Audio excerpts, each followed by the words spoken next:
The NFL season is kicking off tonight, and we have defending Super Bowl champion Tampa Bay Buccaneers. They're taking on the Dallas Cowboys. So here to talk about what we can expect over the next several weeks, we want to bring in Nick Bromberg. He's a writer for Yahoo Sports. And Nick, it's good to see you. So fans are going to be back in stadiums this year. Lots of hype going into tonight's game and going into the first weekend of the NFL. What are you most excited about this season? You know, just like in week one of college football season over Labor Day weekend, it felt normal. And I think I'm kind of looking forward to feeling normal with the NFL season in full stadiums, or at least close to full stadiums across the country. I think fans are going to see a NFL season much more like 2019 visually than they saw in 2020. You know, and I think I speak for everyone when I say that hopefully we can have unrestricted capacity at all NFL stadiums throughout the entire 2021 season. There was a time when, if we were talking about betting on athletics, on sports, you had to say gaming because the gambling industry was very nervous about the word betting. That's gone, and it's okay. This is huge. When you say it's going to be like 2019, it's going to be 2019 on steroids, because that's where, I mean, huge amounts of revenue. Do you have any insight as to what the fans can expect? Because the world is changing. We saw the deal with the Jets and Fubo TV. Yeah, absolutely. And I think I saw today that 29 of 30 NFL stadiums now have contactless payment. It's only contactless at all concession stands. So we have advanced quickly, because I think the Falcons were the first contactless payment stadium, and that was only 3 or 4 years ago. So we have advanced a lot from the last time that stadiums were at a full capacity. And also, too, you look at the revenue that teams are going to have now with full stadiums for an entire season. And I think there's going to be a lot of revenue to be had with legalized sports betting across the country.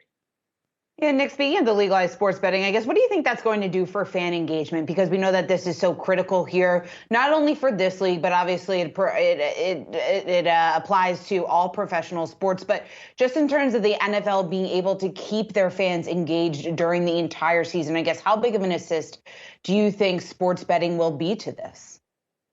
It's going to be huge, and I think it's going to be a complement to fantasy football. You know, we talk about the explosion of the NFL in the last 25 and 30 years in popularity, and that it's directly tied into fantasy football. And obviously, we have an awesome fantasy platform here at Yahoo Sports, but now you can bet on games. So there's the legal complement in 12 states plus Washington, D.C., at Yahoo Sports, where you can legally bet on the game both before, during, and then ahead of next week's game. So I think that's absolutely huge. Your fantasy team stinks and you think you really like a line going into next week or even the Monday night game, you know you're going to lose your fantasy matchup. You have an opportunity to win, to have a win there on a Monday night game that's completely legal in your state.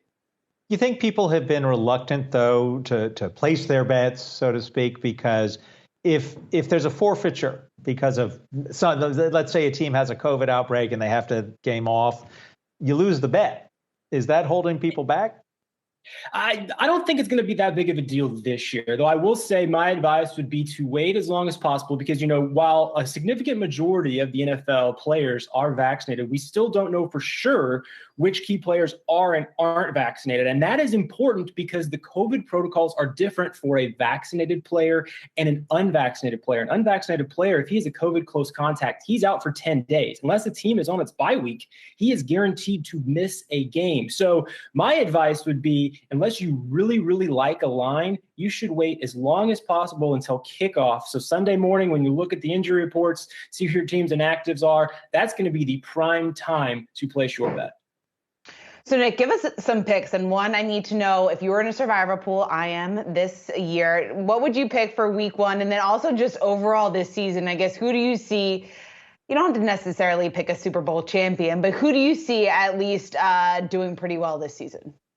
All right, so I live in Kansas City. You can obviously guess who I'm a fan of. I think it's hard to pick against the Super Bowl rematch this year between the Chiefs and the Bucs. And I would like to think, with the Chiefs' rebuilt offensive line, that they would be a little more competitive than they were in last season's Super Bowl. As far as a survivor pick, I think you got to go big or go home and use a team that you want to use the rest of the season. And I am eyeing, this sounds crazy, the Jacksonville Jaguars at the Houston Texans. The Jaguars and Urban Meyer, I don't necessarily know if it's going to be the smoothest of rookie seasons for both he as an NFL head coach and Trevor Lawrence at quarterback. But the Houston Texans have absolutely the worst roster in the NFL. The Jaguars are favored by 3. I quite frankly don't think there's any excuse for the Jaguars not to win this football game. And you think about it this way. You use the Jaguars once, you don't have to worry about them the rest of the year, and you're not burning a team like the Chiefs or the Bucks, who are now 9-point favorites tonight against the Dallas Cowboys. You know, Nick, I had the 49ers as my pick, but I have until 7 p.m. to change that. So I might need to rethink some things, and maybe I'll take your advice there and go with the Jaguars. Nick Bromberg, great to speak with you, writer for Yahoo Sports.